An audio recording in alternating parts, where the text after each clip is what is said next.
Jésus m'a apporté la bénédiction. Il m'a enlevé la malédiction et il m'a donné la victoire. Le secret de la vie, le secret de la joie, loin du Seigneur, où irai-je? Jésus est le secret de la vie, le secret de la réussite dans la vie.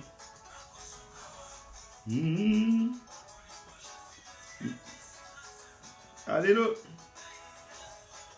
Alongolinga soni, kabelinga bumoye. Alongolinga, c'est la joie dans le Seigneur. C'est extraordinaire d'être avec Dieu. Et j'aime être dans la présence de Dieu. Et ma prière est que l'Esprit de Dieu ne s'éloigne jamais de ma vie. C'est ça ma prière. S'il faut se repentir chaque seconde, on se repentira chaque seconde. Parce qu'il fait beau vivre dans la présence de notre Dieu. Gloire à Jésus. Essayez de partager sur vos murs. Comme ça, nos amis, nos frères pourront bénéficier aussi de ce temps. Merci pour ta fidélité. Merci pour ta bonté, grand roi. Merci pour ce que tu es dans notre vie. Merci pour ce que tu fais dans notre vie. Alléluia. Bien-aimé, laisse que ton cœur puisse dire un mot à l'Éternel, ton Dieu. Qu'une parole sorte de tes entrailles en signe de reconnaissance de ce que l'Éternel est pour nous. Alléluia. Que le nom de Jésus soit glorifié. Le Dieu qui garde nos familles, le Dieu qui garde nos maisons, le Dieu qui prend soin de nous. Que les rachetés célèbrent l'Éternel, notre Dieu. Alléluia. Que celui qui est racheté puisse célébrer celui qui est vivant au siècle des siècles. Sois béni, Père. Merci, Père Saint, pour à manger et boire. Merci, Père Saint, pour la liberté des mouvements, Seigneur. Alléluia. Merci pour la liberté des mouvements. Merci pour la respiration, Seigneur. Je respire seul. Je marche seul. Je mange seul. Je te dis merci, Père. Merci pour mon frère. Merci pour ma soeur. Et loue, tes enfants t'adorent, Saint d'Israël. Alléluia. Tu as fait de nous les co-héritiers du trône de la grâce. Alléluia. Béni soit ton nom. Merci, Saint d'Israël. Car nous avons part, Père éternel. Alléluia. Nous avons part, Père éternel, dans le royaume des cieux. Nous avons part, Père éternel, Seigneur, devant ton trône de grâce. Et nous allons contempler l'héritage que le Père t'a donné. Nous allons contempler, Père éternel, Seigneur, la gloire que le Père t'a donnée. Car ainsi est ta volonté. Alléluia. Que ton nom soit loué, Jésus. Que ton nom soit glorifié, Père. Que ton nom soit exalté, notre Seigneur et notre Dieu. Père, merci pour la liberté des mouvements. Merci pour la respiration. Merci pour la bonne santé, Seigneur. Merci pour tout ce que tu as accompli dans nos vies, Jésus. Alléluia. Oui, Père éternel, reçois l'expression de nos cœurs. Je t'aime, Jésus. Je t'aime, mon Seigneur et mon Dieu. Je t'aime, celui qui m'a aimé le premier. Je t'aime, celui qui m'a aimé quand j'étais encore, Père éternel, dans le péché. Père éternel, je t'aime parce que tu m'as aimé le premier, Saint d'Israël. Tu as manifesté ton amour avant même, Père éternel, Seigneur, que je puisse te connaître. Que ton nom soit loué, soit glorifié, soit élevé, Seigneur. Merci, Père Saint, pour l'amour que tu as mis dans nos cœurs. Alléluia. Louange à ton nom et sainteté à ton nom. Alléluia. Père éternel, nous t'avons aimé avant même de te voir, ô Jésus. Nous t'avons aimé, Père éternel, Seigneur, dans notre espoir et dans notre espérance, ô grand roi. Alléluia. Alléluia. Permets-nous, Père éternel, qu'en ces jours où nous allons, Père éternel, être dans ta présence, que notre joie soit parfaite et que nous puissions te témoigner notre amour, grand roi. Que ton nom soit loué, que ton nom soit glorifié, Père éternel. Papa, reçois, Père Saint, ces adorations. Reçois ces temps, Seigneur. Accueille-nous dans ta présence, ma soeur. Merci pour tout ce que tu as fait dans nos vies, Père éternel. Et merci pour la délivrance, Seigneur. La parole déclare, car le salaire du péché, c'est la mort. Mais le don gratuit de Dieu, c'est la vie en Jésus-Christ. Alléluia. Seigneur, merci car tu nous as délivrés de la mort. Et tu as mis en nous l'espérance du salut, l'espérance de la vie éternelle. Papa, reçois ma reconnaissance encore ce soir. Et à travers moi, la reconnaissance de l'Église. Reçois la reconnaissance, Père éternel, de mon frère et de ma sœur encore ce soir, Jésus. Reçois, Père, reçois. Reçois mon adoration, Père. Reçois mon adoration, Seigneur. Reçois, Père Saint. Tu m'as racheté, Saint d'Israël. Tu m'as délivré de l'emprise de l'ennemi. Je ne suis plus le proie des sorciers. Je ne suis plus, Père éternel, soumis aux coutumes et aux liens familiales. Alléluia. Ma famille, mes enfants, nous ne sommes plus soumis à l'autorité de ce monde. Puisque Christ, tu nous as délivrés, tu nous as libérés, Père éternel. Alléluia. Nous ne sommes plus sous l'influence des esprits méchants. Parce que Christ, tu nous as libérés, délivrés, Jésus. Gloire et louange à toi. Alléluia. Bien-aimé, vois ce que tu es en train de dire. Vois ce que tu es en train de dire. L'Éternel nous a délivrés. Même si ce monde est conduit par le prince de ce monde, mais il n'a rien de nous. Et nous n'avons rien de lui. Puisque Christ nous a délivrés, puisque Christ nous a affranchis, puisque Christ a affranchi nos enfants, il a affranchi nos familles, nos maisons, nous dépendons que de Christ.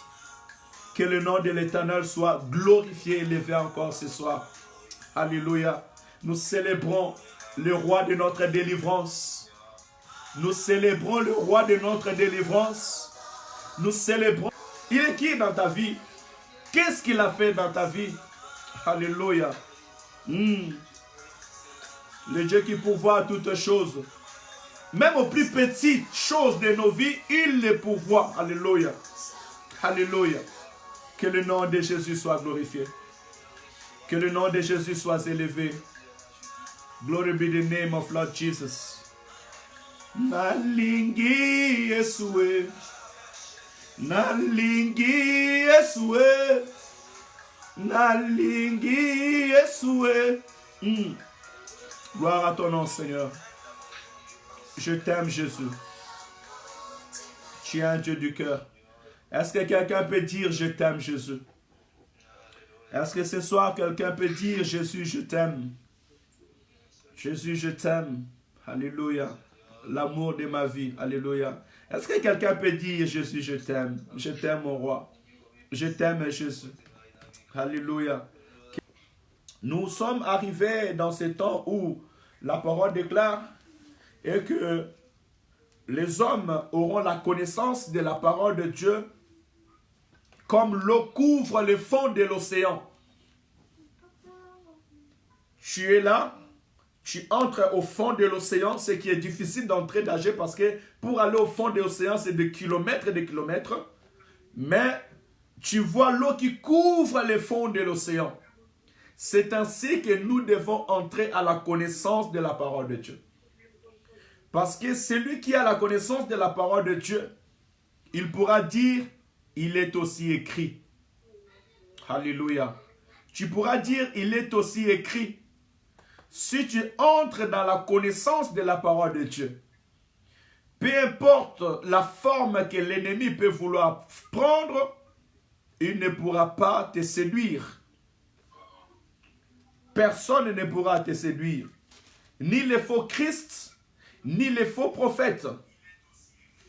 Et la parole nous dit que dans les derniers jours, il y aura des faux Christ et des faux prophètes. Je parle bien des faux Christ et des faux prophètes.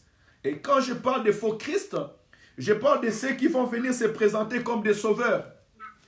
Comme de ceux qui viennent au nom de Jésus, mais ils travaillent à leur propre chef. Et la Bible dit qu'ils feront beaucoup de miracles. Jusqu'au point que s'il était possible de séduire même les élus, pas les appelés, mais les élus. Parce que les appelés viennent et ils vont. Les appelés courent de tous les sens. Ils n'arrivent pas à s'asseoir. Les appelés sont ceux qui, d'autres courent derrière le miracle, derrière les choses futiles. Mais les élus, c'est ceux qui ont cru en Jésus-Christ et ceux qui espèrent en l'Éternel. Mais la parole dit que dans les derniers jours, les faux Christ et les faux prophètes, si il était possible, ils allaient même les induire dans l'erreur. Voilà pourquoi la connaissance de la parole de Dieu, la lecture de la parole de Dieu est très important pour nous. Prenons ce temps pour lire la parole. Nous allons lire six versets aujourd'hui et petit à petit nous continuerons par rapport au temps. Nous n'allons pas lire tous les chapitres comme nous avons eu l'habitude de faire, mais nous essaierons de lire petit à petit pour pouvoir entrer dans les profondeurs, mais nous resterons toujours dans le même rythme, ce qui est de lire chapitre par chapitre. Ce soir, je vais intervenir dans Matthieu chapitre 18. Et j'espère que tu as la Bible à côté de toi. Et si Dieu fait grâce qu'il nous reste au moins 5 minutes à la fin, avant 21h30, peut-être nous pourrons poser une question ou bien ajouter quelque chose. Matthieu chapitre 18, du premier verset au verset 6. Oui. En ce moment, les disciples s'approchèrent de Jésus et dirent: qui donc est le plus grand dans le royaume des cieux? Jésus, ayant appelé un petit enfant, les plaça au milieu d'eux et dit: je vous l'ai dit en vérité, si vous ne vous convertissez et si vous ne devenez comme des petits enfants, vous n'entrerez pas dans le royaume des cieux. Verset 4. C'est pourquoi quiconque se rendra humble comme ces petits enfants sera le plus grand dans le royaume des cieux. Et quiconque reçoit à mon nom un petit enfant, comme celui-ci me reçoit moi-même. Verset 6. Mais si quelqu'un scandalisait un de petits qui croit en moi, il vaudra mieux pour lui qu'on lui suspend à son cou une meule de moulin et qu'on les jette au fond de la mer. Parole du Seigneur. Que le Seigneur soit glorifié. Il y a une personne qui dérange dans la salle où il est. Il y a la musique ou la télé, ça dérange, s'il vous plaît. Si on peut s'isoler, ça sera mieux. Ici, nous venons de lire une belle histoire où Matthieu est en train de nous témoigner et qu'ils étaient devant le Seigneur Jésus-Christ, lui et les disciples, et tous ensemble, ils se sont approchés auprès de Jésus pour lui demander une question. La première des choses que moi je retiens dans cela, on dit les disciples s'approchèrent de Jésus. Ils ont fait deux choses en même temps. Les disciples, c'est au pluriel. Je vois l'unité parce que Jésus-Christ marchait avec ses disciples. Et la parole nous montre là qu'il y avait l'unité entre eux. Donc il y a des sujets qui les animaient tous et ils partaient tous dans un même sens. Il est aussi important pour nous que lorsque nous venons dans la présence de Dieu, que nous soyons un, que nous soyons unis. L'unité fait la force d'une équipe. L'unité fait la force d'une maison. Et voilà aussi, la parole même nous encourage, lorsque nous prions, que nous soyons un. La Bible déclare que si deux personnes s'accordent et demandent quelque chose au nom de Jésus, l'Éternel les accorde. Les disciples s'approchèrent. Ils étaient ensemble. Apprenons aussi, nous, étant qu'Église, à être ensemble, unis devant la face de Dieu. Et le Seigneur nous bénira. Il dit, ils s'approchèrent de Jésus. C'est pour ça que j'ai dit qu'ils ont fait deux choses. Non seulement ils étaient unis, mais ils s'approchèrent devant la face de Dieu. Et c'est la même chose que nous sommes en train de faire en ce moment. Lorsque nous donnons ces rendez-vous, c'est pour que tous ensemble, nous puissions nous approcher auprès du trône de la grâce. Voilà pourquoi nous fermons nos yeux pour chercher la face de Dieu. Hein? Et vraiment, c'est un encouragement. J'aimerais dire à quelqu'un ce soir, s'il y a des questions que tu veux savoir, s'il y a des choses qui tourmentent ta vie, s'il y a des choses que tu ne comprends pas dans ta vie, approche-toi de Dieu et prie l'Éternel.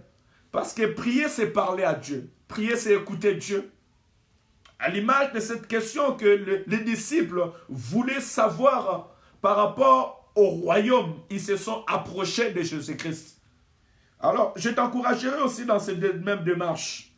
Et que cela soit une leçon pour nous. Et que lorsqu'il y a des choses qui nous dépassent, lorsqu'il y a des questionnements dans notre vie qui nous dépassent, approchons-nous de Jésus. Tu peux même l'utiliser pour ton mariage, pour tes enfants, pour la vie de tes enfants. Peu importe les projets, pour ton demain.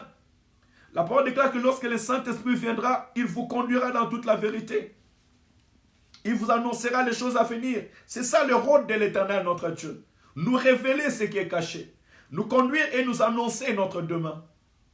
Tout cela se passe dans la présence de Dieu. Les disciples donc ont posé au Seigneur Jésus-Christ cette question. Qui est donc le plus grand dans le royaume des cieux? Ils voulaient savoir qui était le plus grand dans le royaume des cieux. Et cette question, ce n'est pas un hasard. Parce que lorsque les disciples ont posé cette question au Seigneur Jésus-Christ, c'est parce qu'à un moment, le Seigneur Jésus les avait parlé. Et le Seigneur Jésus, en les parlant,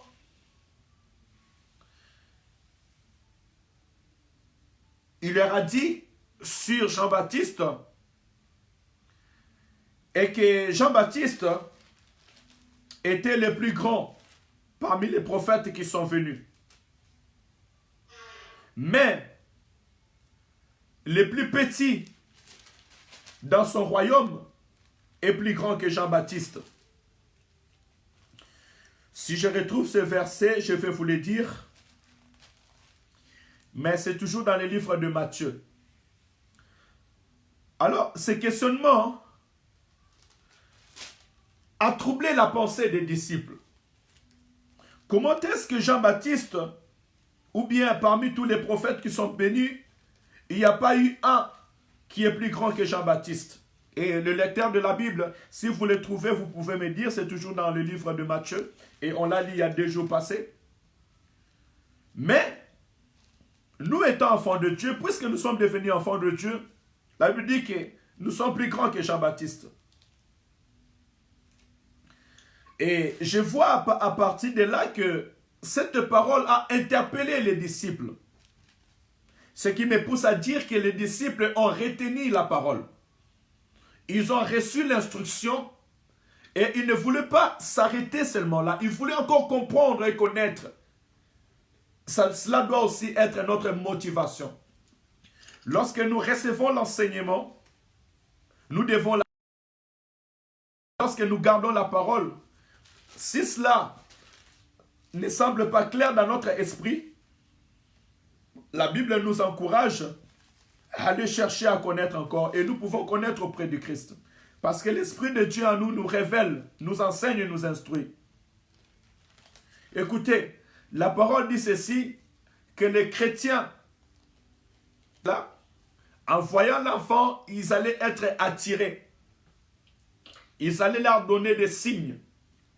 Et la parole me dit, la nature ne vous enseigne-t-il pas? Je commence à comprendre à un moment que tout ce que Dieu a fait sur la terre, tout ce que tu vois jour après jour de la nature, doivent nous enseigner quelque chose. La naissance doit nous enseigner. Le mariage doit nous enseigner. La mort aussi doit nous enseigner. Les arbres doivent nous enseigner. Sur les arbres, on voit bien qu'un arbre a besoin de la terre, de racines, et il faut qu'il soit bien enraciné, après porter les branches, et des branches pour porter des fruits. Et ainsi dit, un moment, Christ nous dit que je suis le cep et vous êtes les serments. Et si une serment est détaché du sceptre, il ne peut pas porter de fruits, il meurt. Mais tout serment qui s'attache au sceptre portera des fruits.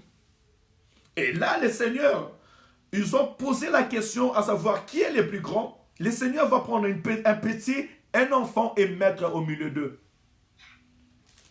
Et là, il va commencer à enseigner. Et j'aimerais que le Seigneur nous ouvre les yeux par rapport aux signes par rapport à ce qu'il fait tout autour de nous, que nous puissions tirer les leçons. Tu peux tirer les leçons sur ta vie, sur ce que le Seigneur fait tout autour de nous, même sur la nature, même sur l'événement, nous pouvons toujours tirer les leçons. Mais retournons dans les leçons que le Seigneur veut apporter aux disciples ce soir. Il dit, au verset 3, « Je vous le dis en vérité, si vous ne vous convertissez et si vous ne devenez comme les petits enfants, vous n'entrerez pas dans le royaume des cieux. » Je vis une contradiction là dans la réponse du Seigneur. La contradiction que je vis, c'est par rapport à la finition de sa réponse. Les disciples lui demandent, et que, qui est le plus grand dans le royaume? Mais Christ leur dit, si vous ne vous convertissez pas, et que vous ne devenez pas comme ces petits enfants, vous n'entrerez pas dans le royaume. Alléluia. Gloire à Jésus. Je ne sais pas si quelqu'un a bien compris ce que je dis. On lui parle de plus grand, lui il parle de l'entrée dans le royaume. Pourquoi il a parlé de l'entrée dans le royaume? Parce qu'avant d'être grand dans le royaume, il faut d'abord entrer dans le royaume. Au préalable, il faut entrer dans le royaume. C'est ça qui est important. C'est comme on dit, on est d'abord né de nouveau avant d'être serviteur. On est d'abord fils de Dieu, enfant de Dieu, avant de chercher à être prophète, bishop ou archibishop. Sinon, les gens te verront grand, mais tu seras petit. Tu ne seras même pas petit parce que tu n'auras même pas entré et le Seigneur ne t'a même pas connu. Voilà pourquoi le plus important pour nous, bien-aimés, ce soir, selon que le Seigneur m'a fait comprendre à travers ses paroles, le plus important pour nous, ce n'est pas que nous soyons grands dans le royaume. Le plus important pour nous, ce n'est pas que je sois bishop, archibishop, ou je ne sais pas quel nom on va me donner. Mais le plus important est que je puisse entrer dans le royaume, d'être d'abord enfant de Dieu, d'être d'abord co-héritier du trône de la grâce. Le plus important pour moi, c'est tout d'abord d'être dans le corps du Christ. C'est ce qui est important. Et Christ, le disant, il a bien dit, il a dit deux mots. Il a dit, si vous ne vous convertissez, avant de prétendre plus, il faut d'abord se convertir. Celui qui se convertit, c'est celui qui croit en Jésus comme Sauveur et Seigneur. C'est celui qui se répand, qui accepte la repentance, qui vient à Jésus-Christ. Avant de prétendre et d'avoir de grandes ambitions, commençons d'abord au départ. Alléluia. Et je vois bien que lorsqu'on s'approche de Dieu, l'Éternel nous enseigne et il nous ramène d'abord au départ. Tu demandes le mariage, tu demandes la stabilité, tu demandes des voitures, tu demandes ce que tu as besoin. Mais tu n'acceptes pas Jésus comme Sauveur et Seigneur. Tu sais qu'il est Jésus, oui, mais Jésus pourquoi? Ce n'est pas seulement pour la grandeur et pour l'honneur, mais Jésus t'attend pour le royaume, d'entrer dans le royaume. Donc la conversion est très importante. La première des choses que le Seigneur nous attend, avant de prétendre devenir grand, qu'on soit converti de cœur. Que nos cœurs puissent se convertir. Voilà pourquoi, des fois, nous voyons beaucoup de dégâts. Pourquoi? Parce que des personnes ne sont pas converties encore dans leur cœur. Ils ne sont pas encore devenus enfants de Dieu. Ils n'ont pas laissé la place à Jésus-Christ de régner dans leur vie. Et directement, ils brûlent les étapes. Et lorsqu'on brûle les étapes, ça devient trop difficile pour pouvoir rester et faire la volonté de Dieu. Donc à retenir est que la première, ce qui est important devant Dieu, c'est que nous puissions entrer dans le royaume. Et pour entrer dans le royaume, il faut d'abord être converti et devenir enfant de Dieu.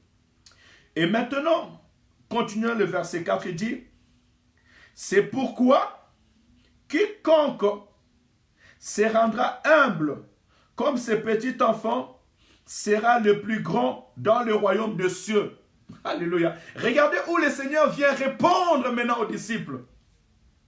Il dit, c'est pourquoi quiconque sera humble comme ce petit enfant sera plus grand dans le royaume des cieux. C'est extraordinaire lorsque nous prenons le temps de lire la parole, parce que là, nous recevons l'enseignement du Christ communiqué par les disciples, les apôtres. Parce qu'un point, lorsque nous parlons de l'enseignement des apôtres, nous parlons des enseignements de Jésus-Christ. Parce que Jésus-Christ a dit aux apôtres Dans Matthieu chapitre 28, vers la fin, entre 19 et 20, il dit, allez dans tout le monde, faites de toutes les nations mes disciples, baptisez-les au nom du Père, du Fils et du Saint-Esprit, et enseignez-leur tout ce que je vous ai prescrit.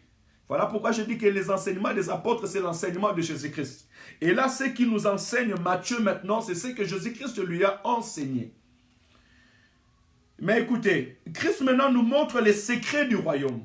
Ce qui peut nous rendre grands dans le royaume. Il dit, quiconque se rendra humble comme ces petits enfants. L'humilité, ce n'est pas l'orgueil. Ce n'est pas qu'on me voit, ce n'est pas que je prends le premier place. Ce n'est pas que je sois entouré de garde-corps. Aujourd'hui, il y a des pasteurs qui ont des garde-corps. Il descend comme si c'est un président de la République qui descendait. Il a peur que les gens lui fassent du mal. Christ marchait avec des disciples. Il ne marchait pas avec des gros bras. Alléluia. L'humilité précède de la gloire. Si nous voulons être grands, nous devons être humbles. Et celui qui est humble comme un enfant, c'est celui qui sait qu'il est sans défense. Parce qu'un enfant est sans défense. Un enfant dépend de son père et de sa mère. Un enfant croit. Un enfant, quand tu lui promets, il te croit par parole. Tu dis à ton enfant, reste sage, quand je viens, je t'amènerai les chocolats. Il va te dire oui. Et quand tu vas venir, il va te demander, mais maman, il est où les chocolats? Pourquoi? Parce qu'il te croit. Et c'est pour cela, j'évite, et puis j'encourage des gens à ne pas mentir vos enfants. Parce que plusieurs, pour calmer leurs enfants, ils leur font des promesses, mais ils savent qu'ils ne vont pas l'accomplir. Or, l'enfant te croit, même dans les plus petites promesses. Ainsi, nous devons aussi être, croire à notre Seigneur, même dans les plus petites promesses, que réellement le Seigneur l'accomplira. L'humilité aussi, les parents le savent, et qu'un enfant, même si tu le corriges, il viendra pleurer sur tes pieds. Il restera là. En pleurant, il viendra encore. Parce qu'il y a des enfants, tu les tapes, ils pleurent, mais il vient entre tes mains pour commencer à pleurer. Et d'autres encore, ils ouvrent leurs mains pour que la maman puisse les porter en pleurant. Et pourtant, il est en train d'être corrigé. C'est ça l'humilité. Rester auprès de Dieu. Lorsque David avait péché devant Dieu, en faisant le dénombrement, le Seigneur lui a fait un choix. Pour le punir, il a dit, que veux-tu que je fasse? Que les hommes te punissent ou bien que moi je te punisse? David a dit, Seigneur, si les gens me punissent, ils n'auront pas pitié de moi. Je préfère rester entre tes mains parce que tu auras pitié de moi. Un enfant qui, même en faisant l'erreur, accepte de rester entre les mains de ses parents parce qu'il sait que son père ou sa mère l'aimera toujours. Parce que le père, lorsqu'il corrige non pas pour tuer, il corrige non pas pour faire du mal. Il corrige avec amour. Il corrige afin que son enfant ou sa fille aille dans le bon sens. L'humilité est aussi d'accepter de recevoir. Parce qu'un enfant dépend de ses parents. Nous aussi, nous devons dépendre de Christ. Parce que nous sommes sans défense. Un enfant attend de son père que son père ou sa mère lui donne à manger, qu'on prend soin de lui, qu'on lui achète des habits. Il s'attend de ses parents. Et ainsi, si nous voulons être grands dans le royaume, nous devons nous attendre du Seigneur. Voilà pourquoi la parole déclare, ne vous inquiétez de rien, mais en toutes circonstances, faites connaître à Dieu vos besoins par des prières, des supplications et des actions de grâce. Et la paix de Dieu, qui surpasse toute intelligence, gardera vos pensées dans le Seigneur. Alléluia. J'aime la parole de Dieu. C'est ainsi qu'on devient grand. Quand notre espérance est dans le Seigneur. Quand nous nous attendons à Dieu sur toutes les circonstances de notre vie. À l'Éternel, notre Dieu. Un enfant, quand il se sent menacé, il se vers ses parents. Un enfant, quand il marche avec ses parents sur la route, il est le plus fort. Parce que ses parents sont avec lui. Alléluia. Ainsi, nous aussi, nous devons être. Si nous devons être plus grands, la présence de Dieu auprès de nous doit être notre assurance, doit être notre victoire. Que le Seigneur soit glorifié. Le Seigneur nous appelle à être humbles. Et l'humilité, c'est aussi accepter de recevoir, accepter d'être enseigné, accepter d'être corrigé, s'oublier soi-même. Un enfant n'a rien. Si tu veux être grand, mais il faut accepter d'être enseigné. Aujourd'hui, plusieurs ne veulent pas être enseignés. Ils viennent auprès de Dieu, mais ils connaissent tout déjà. Or, la vie dans le Seigneur, c'est la vie des disciples. Et la vie du disciple, c'est la vie de discipline. Les disciples devaient venir auprès de Jésus afin qu'ils deviennent des disciples et des vrais disciples. Pendant 3 ans, ils ont été enseignés. Christ leur disait, faites asseoir. Il faisait asseoir des gens. Allez chercher les poissons. Ils allaient chercher les poissons. Christ a dit à Pierre, éloigne de moi Satan, car ta volonté n'est pas la volonté de Dieu. Mais Pierre n'a pas laissé Christ parce que Christ l'a considéré de Satan. Mais il a tiré le son pour savoir qu'il ne peut pas dire des choses selon ses propres pensées. Mais il doit savoir s'incliner à la pensée de Dieu. Aujourd'hui, si ton frère ou ta sœur dit arrière de moi Satan, parce que ce que tu viens de dire là ne vient pas de Dieu, comment est-ce qu'on lui considérera? Si nous prétendons être grands, la parole nous montre le modèle par excellence.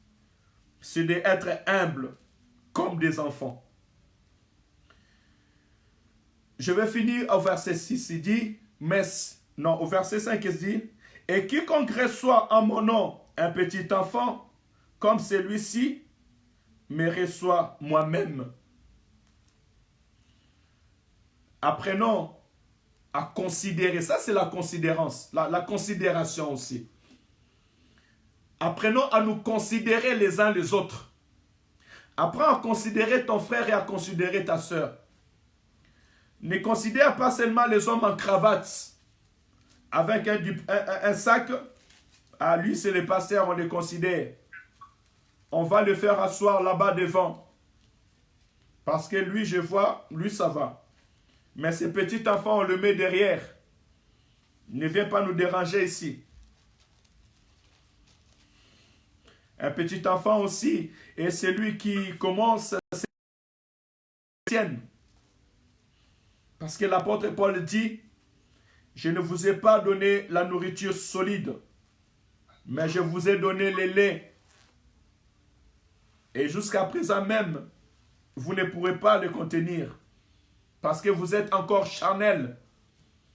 Donc, que ma soeur ou mon frère soit charnel, ou bien en venant dans le Seigneur, mais il n'a pas encore commencé à marcher selon l'esprit, mais il marche encore selon la chair, la parole me dit de le recevoir, de le considérer.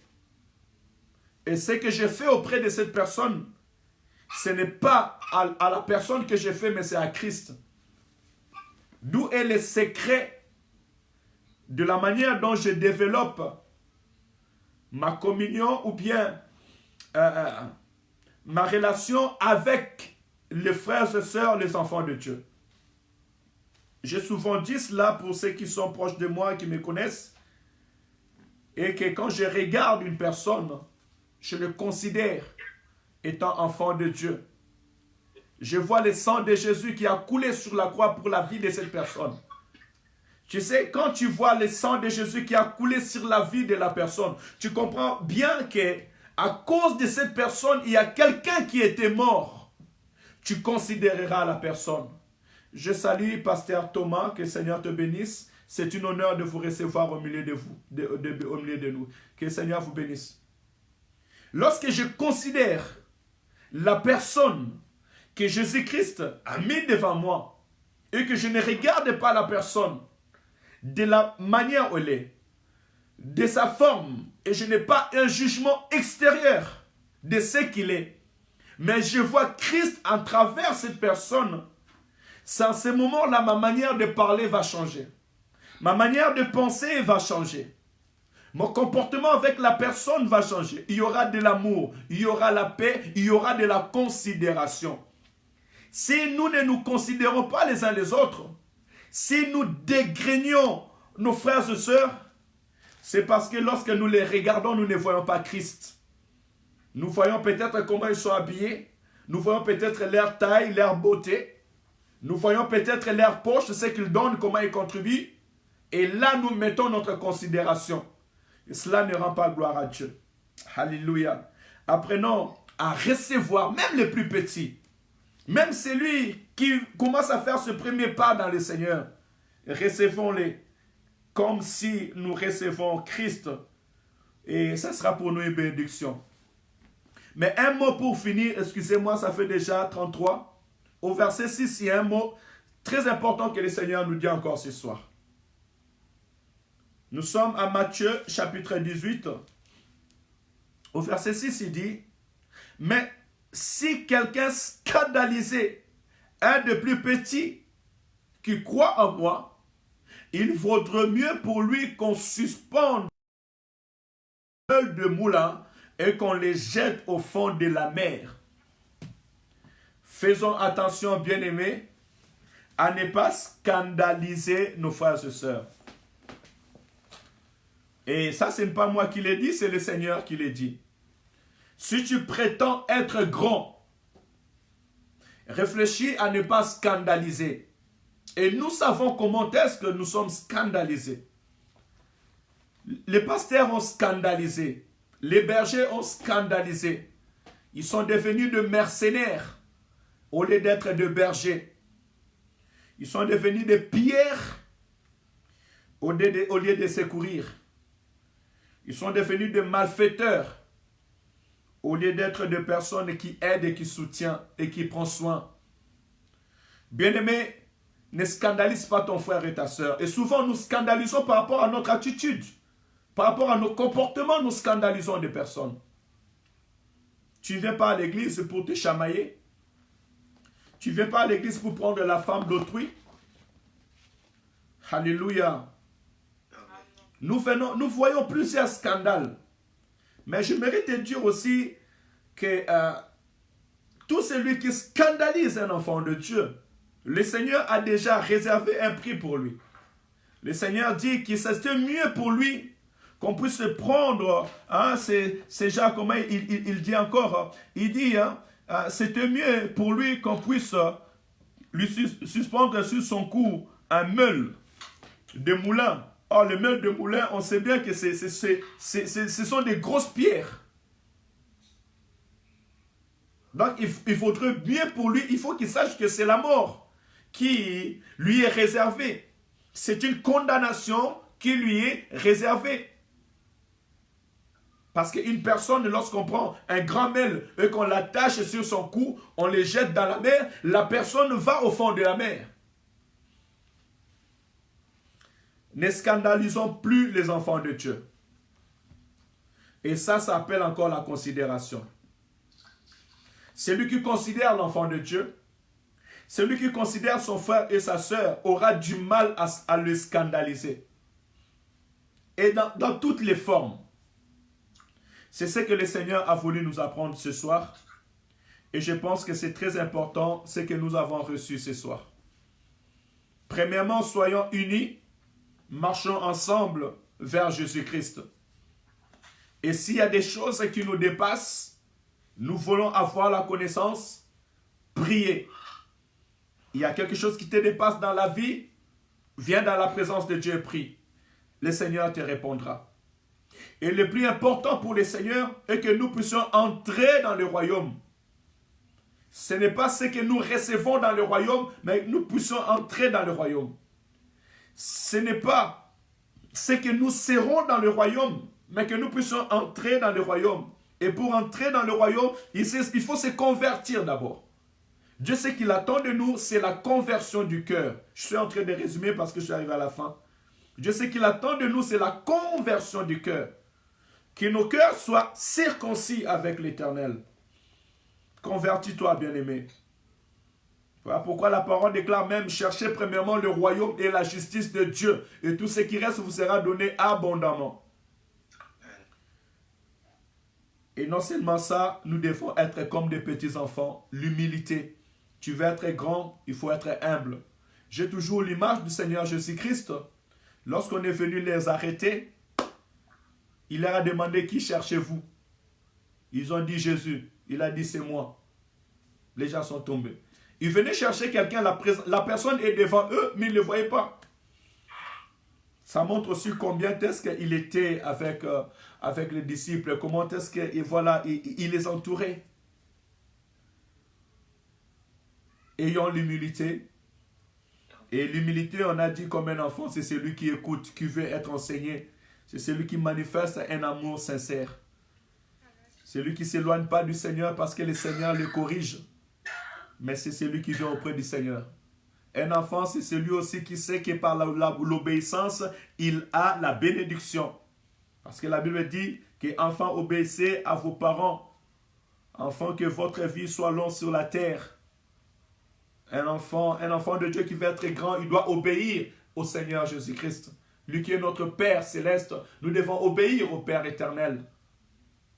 Alléluia. Que le Seigneur nous bénisse. Nous sommes arrivés à la fin.